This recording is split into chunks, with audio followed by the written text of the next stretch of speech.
কঠিন পরিস্থিতিতে আমরা কিভাবে আমাদের কর্মসূচি গ্রহণ করব, আর কতদিন ঘরে বসে থাকব, আর কতদিন কর্মবর্জন করে নীরব থাকব? এভাবেই কি দিন চলবে? এভাবেই কি রুজি রোজগার হবে? কি করণীয় আমাদের? আজকের এই সংক্ষিপ্ত জুমার খুতবায় সে বিষয় সম্পর্কে কিছু আমরা আলোকপাত করার চেষ্টা করব ইনশাআল্লাহ। ওমা তৌফিকি ইল্লা বিল্লাহ ওয়া ইলাইহি উনীব। সম্মানিত সমবেত মুসল্লিবৃন্দ, রমাদান মুবারক সাধ্যপক্ষে আমরা শরীয়তসম্মত ইবাদত পালনের মধ্য দিয়ে শেষ করেছি। মনে রাখতে হবে, রমাদান মুবারক শুধু একটি বিশেষ ইবাদতের মৌসুম নয়, বরং রমাদান মুবারক হচ্ছে একটি বিশেষ প্রশিক্ষণ গ্রহণের মৌসুম। রমাদান মুবারক হচ্ছে একটি বিশেষ প্রশিক্ষণ গ্রহণের মৌসুম। মুয়াজ্জিন সাহেব এখন বসেন। যারা আপনারা জানেন, বারবার সতর্ক করা হচ্ছে, এটি সকলেরই স্বার্থে, কোনো একজনের জন্য নয়, ইমাম সাহেব বা খতিব সাহেব বা মসজিদ কমিটির কেউ নয়, এটি আপনার জন্য। তাই সকলেই যে সচেতনতার নির্দেশনা সবসময় আমরা শুনে আসছি, মাস্ক ব্যবহার করা এবং যেভাবে বসা ঠিক সেভাবেই সবসময় সতর্কতা অবলম্বন অবশ্যই করবেন। এটি আপনার জন্য, এটি আপনার আরেক মুসলিম ভাইয়ের জন্য। আল্লাহ আমাদের সবাইকে সচেতন হওয়ার তৌফিক দান করুন। সম্মানিত সমবেত মুসল্লিবৃন্দ, আমরা বলছিলাম যে রমাদান মাস শুধু একটি বিশেষ ইবাদতের নির্দিষ্ট সময় এমন নয়। রমাদান মাস হচ্ছে একটি প্রশিক্ষণ গ্রহণের মাস, যা থেকে প্রশিক্ষণ গ্রহণ করে ভবিষ্যতের জীবন আমরা সেভাবেই অতিবাহিত করব, পরিচালনা করব, এমনটি প্রশিক্ষণ নিতে হয় সেই রমাদান মাসে। বিশেষ করে বর্তমান বিশ্বব্যাপী এই ভয়াবহ পরিস্থিতি আমাদেরকে আরও স্মরণ করে দিচ্ছে, ভুল পথে চলার কোনো সুযোগ নেই। অর্থ আপনাকে রক্ষা করতে পারে না, কোনো পদমর্যাদা ক্ষমতা আপনাকে রক্ষা করতে পারে না। এমনকি আমরা অনেক সময় আল্লাহকে বাদ দিয়ে পীর মুর্শিদের পিছে দৌড়াই, জেনে নিন সেটাও আপনাকে কোনোভাবেই সহযোগিতা দিতে পারবে না যদি আল্লাহ সুবহানাহু ওয়া তাআলা আপনাকে রক্ষা না করেন। আমরা বিভিন্ন মিডিয়ায় দেখেছি, শুনেছি, আমাদের দেশের যারা সবচেয়ে সম্পদশালী, যেই পরিবার একটি নয় একাধিক ব্যাংকের মালিক, অর্থাৎ টাকা পয়সার অভাব নেই, কিন্তু তবু এই করোনায় আক্রান্ত হয়ে তাদের সদস্যদের কেউ বিদায় নিয়েছেন, কেউ ভয়াবহ পরিস্থিতিতে রয়েছেন। সেই পরিবার আরেক পীর সাহেবের খুবই ভক্ত ছিলেন। সেই পীর সাহেবের কাছেই হয়তো বিভিন্ন সময় তারা বিভিন্ন রকমের বিপদ আপদের সহযোগিতার জন্য দ্বারস্থ হতেন, কিন্তু স্বয়ং সেই পীর সাহেবই এই বিপদগ্রস্ত রোগে আক্রান্ত হয়ে তিনিও বিদায় নিয়েছেন। আল্লাহু আকবার। সুপ্রতিষ্ঠিত হয়েছে ক্ষমতার মালিক একমাত্র আল্লাহ সুবহানাহু ওয়া তাআলা। মানুষকে বিপদ থেকে মুক্তি করতে পারে না অর্থ, সম্পদ ও ক্ষমতা, কোনো পীর মুর্শিদ গাউস কুতুব নয়। মানুষকে এই বিপদ থেকে মুক্তি দিতে পারেন একমাত্র আল্লাহ সুবহানাহু ওয়া তাআলা। আজকে আন্তর্জাতিক বিশ্বের সেই সম্পদশালী, যারা নিজেদেরকে সর্ব উন্নত, সবচেয়ে শক্তিশালী বলে দাবি করেন, তারাও আজকে নত হয়েছেন। তারাও ইচ্ছায় অনিচ্ছায়, প্রকাশ্যে অপ্রকাশ্যে আল্লাহ রাব্বুল আলামিনের শক্তিকে, ক্ষমতাকে তারাও আজকে মেনে নিয়েছেন। সম্মানিত সমবেত মুসল্লিবৃন্দ, আল্লাহ সুবহানাহু ওয়া তাআলা সূরা ফাতির দুটি আয়াতে কতই না সুন্দরভাবে বলছেন, আল্লাহ বললেন, أولم يسيروا في الأرض فينظروا كيف كان عاقبة الذين من قبلهم وكانوا أشد منهم قوة وما كان الله ليعجزه من شيء في السماوات والأرض إنه كان عليما قديرا أولم يسيروا في الأرض তারা কি বিশ্ব ভ্রমণ করে দেখে না? ফায়ানজুরু কাইফা কানা আকিবাতুল লাযিনা মিন ক্বাবলিহিম, বর্তমান যারা ক্ষমতাশীল, বর্তমান যারা শক্তিশালী, বিশ্বকে পরিচালনা করছে বলে দাবি রাখেন, তারা কি পৃথিবীতে বিচরণ করে দেখে না পূর্ববর্তীদের কি পরিণতি হয়েছে? ওয়া কানু আশাদ্দা মিনহুম কুওয়া, অথচ এদের চেয়ে পূর্ববর্তীরা আরো ক্ষমতাশীল ছিল, আরো অর্থশীল ছিল, গোটা বিশ্বের রব বলে, প্রভু বলেও দাবি করে বসেছিল, এমন ক্ষমতাশীল ছিল। কিন্তু তাদের পরিণতি কি হয়েছে? আল্লাহ বলছেন, ওয়ামা কানা আল্লাহু লিইউজিজাহু মিন শাইইন ফিস সামাওয়াতি ওয়াল আরদ, আসমান জমিন যা কিছু রয়েছে সব কিছুর মাঝে আল্লাহকে অক্ষম করার কেউ নেই, আল্লাহকে অপারগ বলার কেউ নেই, আল্লাহকে দুর্বল করার কেউ নেই। সর্বশক্তিশালী হলেন একমাত্র আল্লাহ সুবহানাহু ওয়া তাআলা। ইন্নাহু কানা আলিমান কাদিরা, তিনি হলেন সর্বজ্ঞানী, তিনি হলেন সর্বক্ষমতাশীল। সুবহানাল্লাহ। আল্লাহ রাব্বুল আলামিন এরপরে আবার বললেন 45 নম্বর আয়াতে, লাউ ইউআখিযুল্লাহু আন-নাসা বিমা কাসাবু মা তারাকা আলা যাহরিহা মিন দাব্বাহ ওয়ালাকিন ইউআখিরুহুম ইলা আজালিন মুসাম্মা। আল্লাহ সুবহানাহু ওয়া তাআলা যদি ইচ্ছা করতেন মানুষের এই দাম্ভিকতার কারণে, মানুষের এই বেঈমানির কারণে, মানুষের এই অবাধ্যতার কারণে, মানুষের এই ইসলাম বিদ্বেষী হওয়ার কারণে, মা তারাকা আলা যাহরিহা দাব্বা মিন দাব্বা, পৃথিবীর বুকে একটি প্রাণীকেও আল্লাহ রাব্বুল আলামিন বেঁচে থাকতে দিতেন না। শুধু মানুষ নয়, সকল প্রাণীকে পৃথিবীর বুকে আল্লাহ রাব্বুল আলামিন শেষ করে দিতেন যদি আল্লাহ ইচ্ছা করতেন। মানুষের অপরাধের কারণে বা এই সব অবাধ্যদের অপরাধের কারণে তাদেরকে পাকড়াও করবেন। ওয়ালাকিন ইউখিরুহুম ইলা আজালিন মুসাম্মা, কিন্তু আল্লাহ সুবহানাহু ওয়া তাআলা তো সকলের একটি আয়ু দিয়েছেন। আল্লাহ সেই আয়ু পর্যন্ত ছাড় দিলেন, যাও তোমার আয়ু পর্যন্ত চলো, এটা আমি তোমাকে ছাড় দিচ্ছি।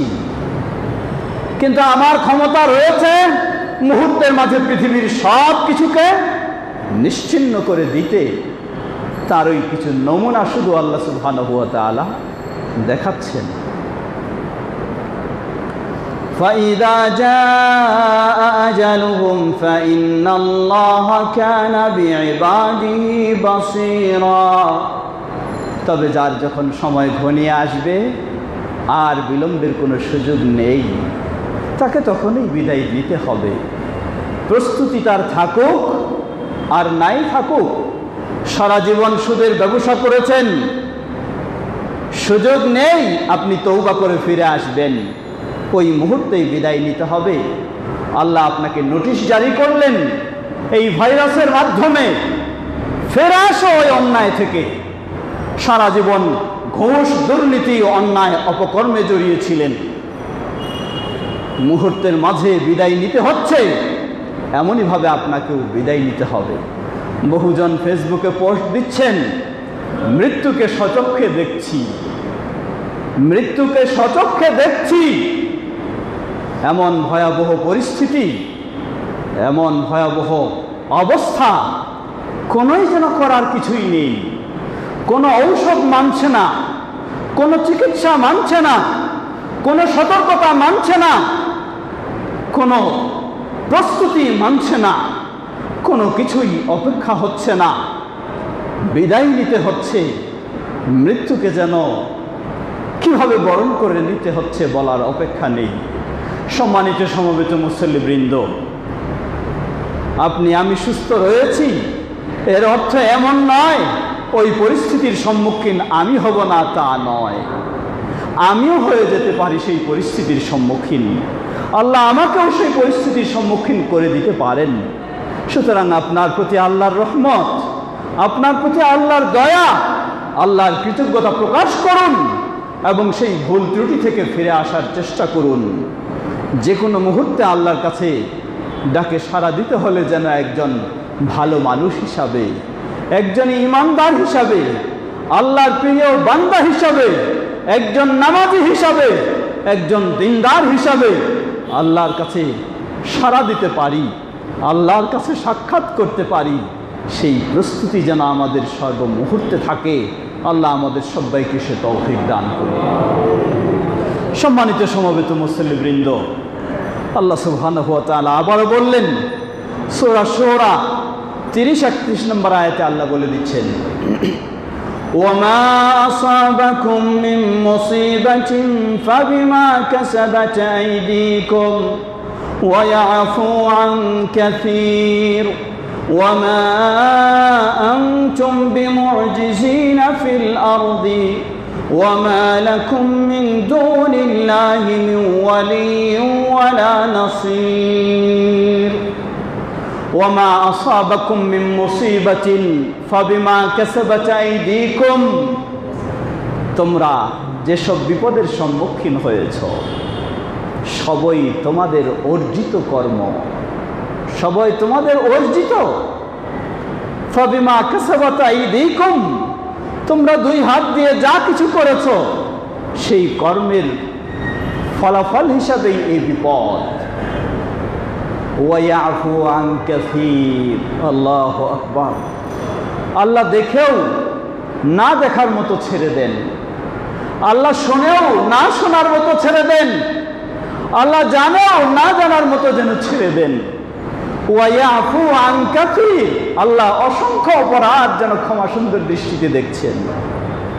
ঘরের ভিতরে রাতের অন্ধকারে মানুষের আড়ালে কে কত অন্যায় অপকর্ম করছি, আল্লাহ যেন ওয়ায়াফু আন কাসীর, আল্লাহ সব অসংখ্য অপরাধকে যেন ক্ষমার দৃষ্টিতে দেখছেন। সুবহানাল্লাহ, সুবহানাল্লাহ।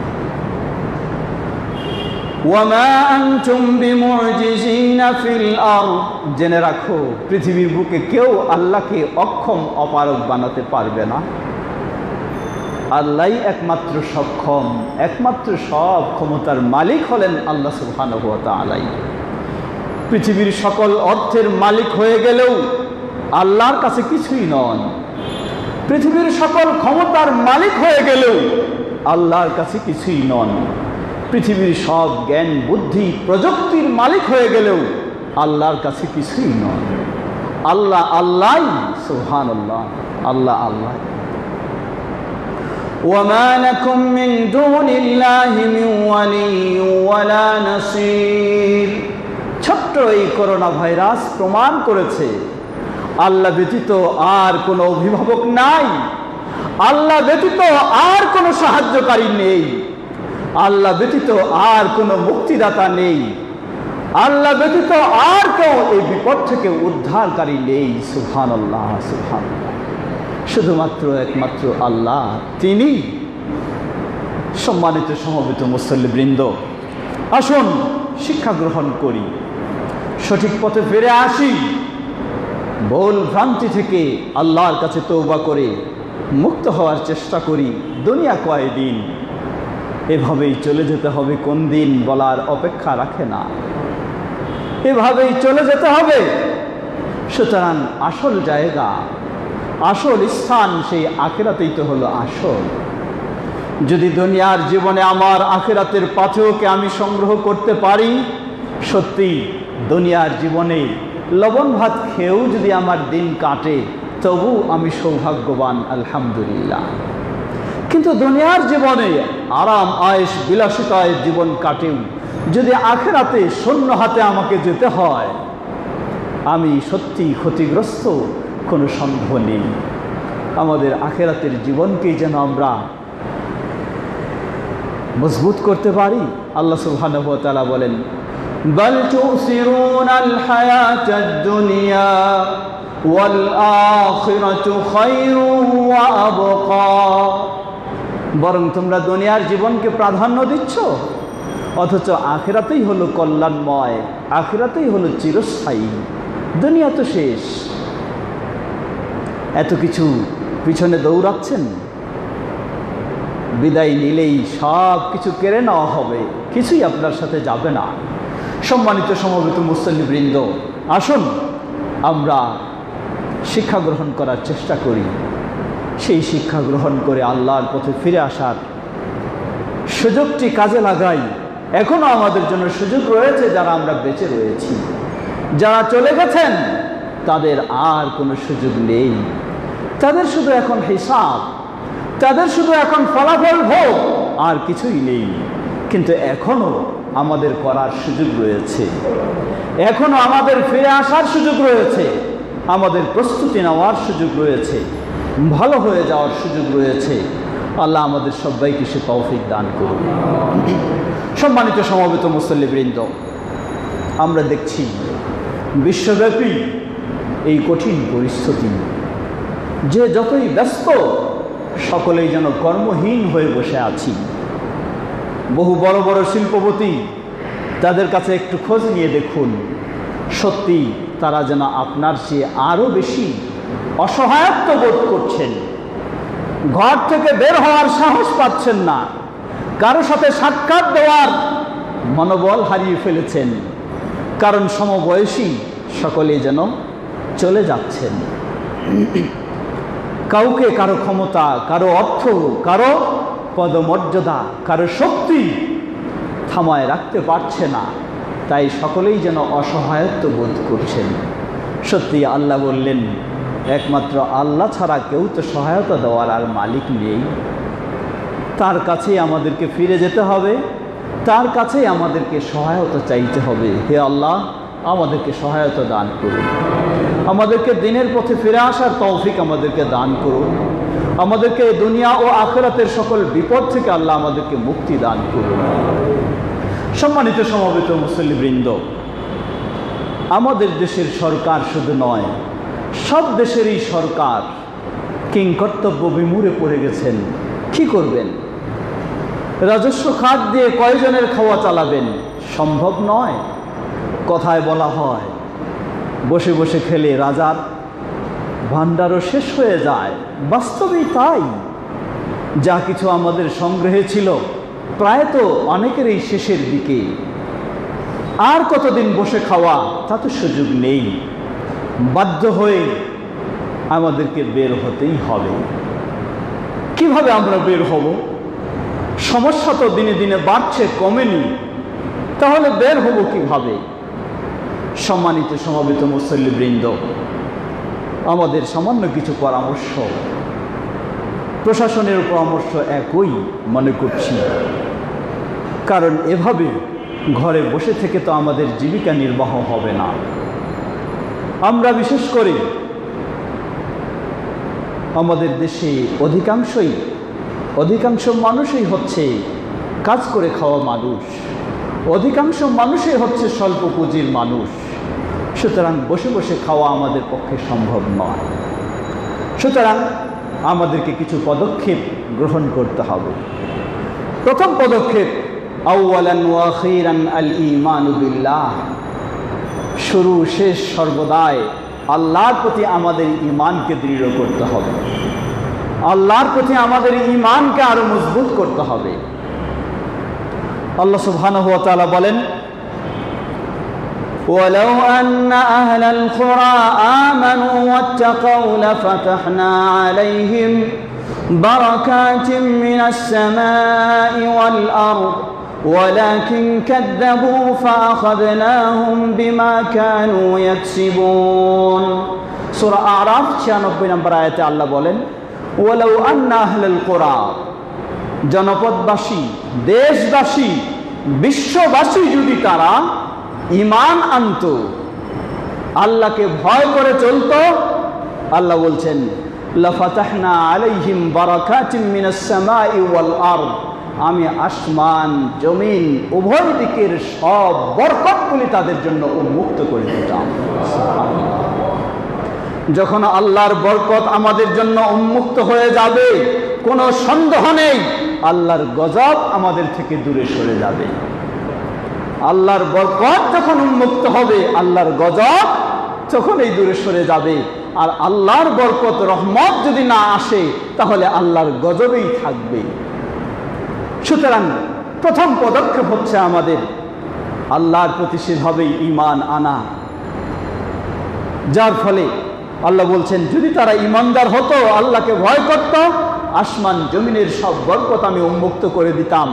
কিন্তু ওয়ালাকিন কাযযাবু ফাআখাযনাহুম বিমা কানু ইয়াকসিবুন, কিন্তু তারা মিথ্যা বলেছে, অস্বীকার করেছে, ঈমান আনেনি, যার ফলে তাদের কৃতকর্মের কারণে আমি তাদেরকে পাকড়াও করেছি, তাদেরকে আক্রমণ করেছে আযাব দিয়ে।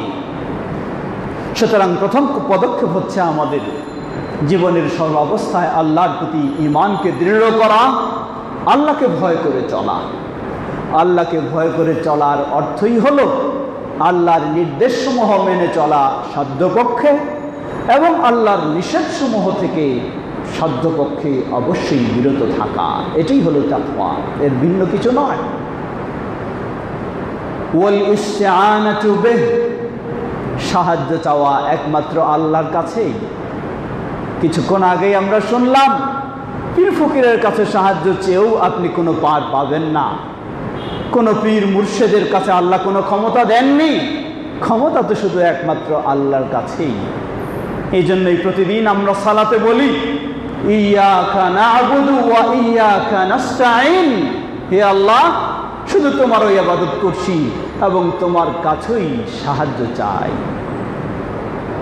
ওয়াল ইস্তিআযাতু বিহি মিনহু, আল্লাহর কাছেই এই ভয়াবহ রোগ বিসুর মহামারী বালা মুসিবত থেকে আশ্রয় চাওয়া একমাত্র আল্লাহর কাছেই, তিনি আশ্রয় দিতে পারেন।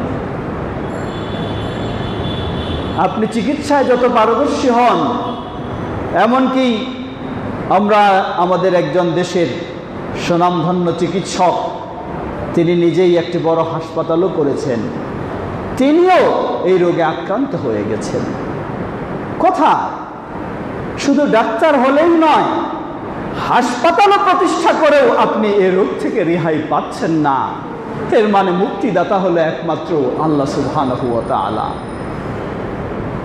সুতরাং আশ্রয় চাইতে হবে এই সব বিপদ থেকে একমাত্র তারই কাছে। আল্লাহুম্মা ইন্না নাউযু বিকা মিনাল বারাসি ওয়াল জুনুনি ওয়া মিন সাইয়্যাল আসকাম, হে আল্লাহ এই সব ভয়াবহ রোগ বালা মুসিবত থেকে আপনার কাছেই একমাত্র আশ্রয় প্রার্থনা করছি। ওয়া তাওয়াক্কুলু আলাইহি মা ইত্তিখাযিল আসবাব, এবং আল্লাহর উপরে ভরসা রাখতে হবে। ঘরে বসেই থাকবো না, আল্লাহর উপরে ভরসা করে সাহস করেও আমাকে বের হতে হবে। ঘরে বসে থাকলেও আমাকে রোগে আক্রমণ করতে পারে, বাধা দেওয়ার কেউ নেই। অতএব একদিক থেকে যেমন সতর্কতা অবলম্বন করতে হবে, অপর দিক থেকে আল্লাহর উপর ভরসা করে সাহসও করতে হবে। আল্লাহর উপর ভরসা এর অর্থ আবার এটা নয় যে সকল প্রকার সতর্কতা আপনি বর্জন করবেন, এটার নাম আল্লাহর উপর ভরসা নয়। আল্লাহর উপর ভরসাও করতে হবে। শরীয়তে ভরসা হলো এটাই। আপনি লক্ষ্য করুন, পৃথিবীর বুকে মানুষের মাঝে সবচেয়ে ভালো হলেন যারা নবী রাসূলগণ। নবী রাসূলদের মধ্যে সবচেয়ে তিনি হলেন আমাদের নবী মুহাম্মদ সাল্লাল্লাহু আলাইহি ওয়াসাল্লাম। এই কথাটি আমি সবাইকে স্মরণ করে দেই, আলেমদেরকেও স্মরণ করি, সাধারণ মানুষকেও স্মরণ করে দেই। নবী সাল্লাল্লাহু আলাইহি ওয়াসাল্লাম মক্কা থেকে মদিনায় হিজরতের উদ্দেশ্যে বের হলেন আল্লাহর নির্দেশেই। মক্কার পরিবেশ পরিস্থিতিতে থাকা সম্ভব নয়, মক্কা ত্যাগ করে অন্য জায়গায় যেতেই হবে। আল্লাহর উপর তিনি ভরসা করলেন, আল্লাহর উপর ভরসা করেই বের হলেন। কিন্তু আবার তিনি পাহাড়ের গর্তে গিয়েও আশ্রয় নিলেন। নবী মুহাম্মদ সাল্লাল্লাহু আলাইহি ওয়াসাল্লাম বলতে পারতেন, আমি আল্লাহর সবচেয়ে প্রিয়, আল্লাহর উপর আমার সবচেয়ে ভরসা আস্থা রয়েছে, তাওয়াক্কুল রয়েছে, আমি কেন গর্তে আশ্রয় নিতে যাব? চলবই আমি উন্মুক্ত ভাবে, কি হওয়ার হয়ে যাবে দেখব। আল্লাহু আকবার, তা করেননি। সকলের জন্য শিক্ষা। অতএব আমাকে আল্লাহর উপর ভরসাও করতে হবে এবং সতর্কতা অবস্থান গ্রহণও করতে হবে। এটাই ইসলামের নিয়ম, এটাই ইসলামের বিধান। নবী মুহাম্মদ সাল্লাল্লাহু আলাইহি ওয়াসাল্লাম আল্লাহর উপর ভরসাও করলেন, আবার তিনি সেই পাহাড়ের গর্তে আশ্রয়ও নিলেন। আপনি তার চেয়ে বড় ইমানদার হয়ে যাননি যে না কি হয় আল্লাহর উপর ভরসা করে বের হই, কোনো মাস্ক পরার আমার দরকার নেই, কোনো সতর্ক হওয়ার আমার দরকার নেই। না, অবশ্যই আপনাকে সতর্ক হতে হবে।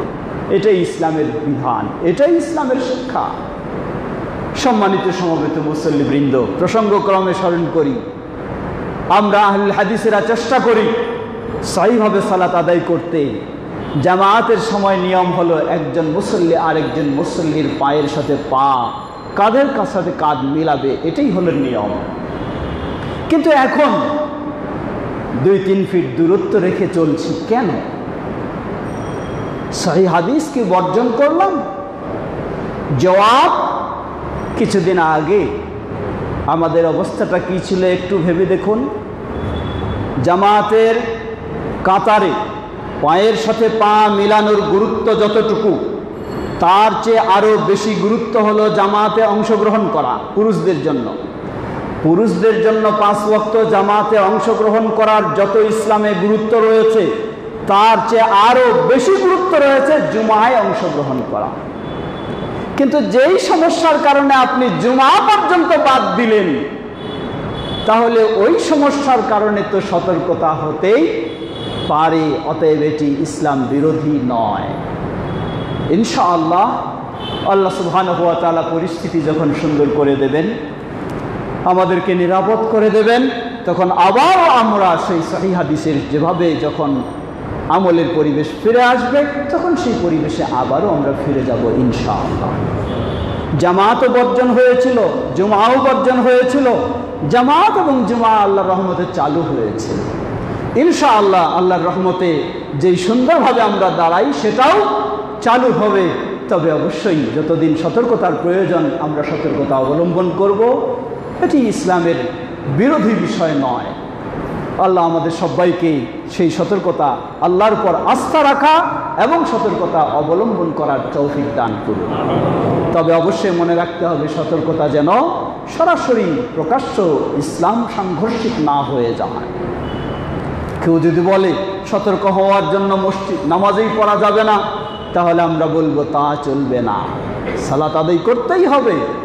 প্রয়োজনে আপনি জামাতে অংশগ্রহণ করতে পারবেন না, কিন্তু সালাত বাদ দেওয়ার সুযোগ নেই। সম্মানিত সমবেত মুসল্লিবৃন্দ, তাই প্রথম করণীয় হচ্ছে আমাদের আল্লাহর প্রতি পরিপূর্ণ ঈমান রাখা, আস্থা রাখা, আল্লাহর সাহায্য চাওয়া এবং সেই বিপদ থেকে আল্লাহর কাছে মুক্তি চাওয়া, আল্লাহর উপর ভরসা করে সতর্কতা অবলম্বন করে বের হওয়া। দ্বিতীয় বিষয় হলো ওয়াল ইবরাতু ওয়াল ইযাতু মিনাল ওয়াবা। এই ভয়াবহ পরিস্থিতি ভালো হয়ে গেলে সব আবার আমাদের খারাপ কাজে ফিরে যাব, এমনটি হওয়া উচিত নয়।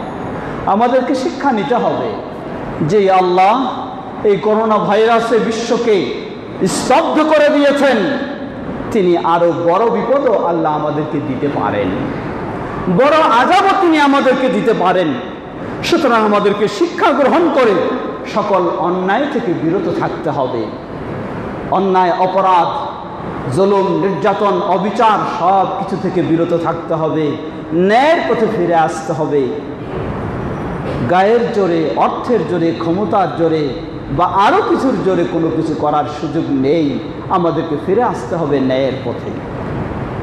তৃতীয় বিষয়, যে বিষয়টি আগে আমরা বলেছি, আমরা কিভাবে পদক্ষেপ নেব, দেশীয় ব্যবস্থা যেটা, প্রশাসনিকভাবে যে নির্দেশনা আসবে, ঘরে বসে থাকা আর সুযোগ নেই, রুজি রোজগারের বিষয় রয়েছে। তাই আমাদেরকে আল্লাহর উপর ভরসা করে সতর্ক হয়ে সেই নিয়ম শৃঙ্খলা ঠিক রেখে আমাদেরকে হয়তো কাজেও পর্যায়ক্রমে যোগদান করতে হবে। পর্যায়ক্রমে হয়তোবা শিক্ষা প্রতিষ্ঠান, সকলের ঘরের সন্তানেরা পড়ালেখা ক্ষতি হচ্ছে, জেনে নিন পড়ালেখার ক্ষতির চেয়ে তো আরও বড় ক্ষতি হলো তার জীবনটাই যদি চলে যায়।